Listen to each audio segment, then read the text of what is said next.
Essa aqui é a ilusão de ótica da cabeça que aumenta. Essa ilusão de ótica aqui é filha de uma ilusão de ótica que eu acabei de fazer no Manual do Mundo.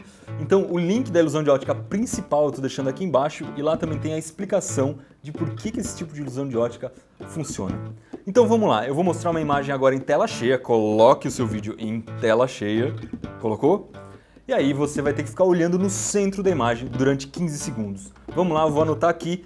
Então, você olha bem no centro, não pode desviar o olho, porque se você desviar o olho, essa ilusão de ótica tem grandes chances de não dar certo. Então, mantenha o olho fixo no centro da imagem. 5, 4, 3, 2, 1, 0.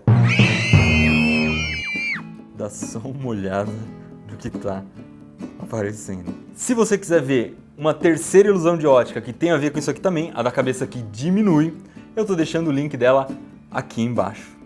Mais vídeos como esse aqui você encontra no Manual do Mundo. Putz, eu acho que fiz demais essa ilusão de ótica. Daniel, dá uma olhada, eu tô meio branco, cara.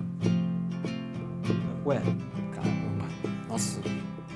Eu olhei demais e dá a impressão que minha cabeça tá pesada, que minha cabeça tá meio inchada, sei lá. Acho que eu fiz demais.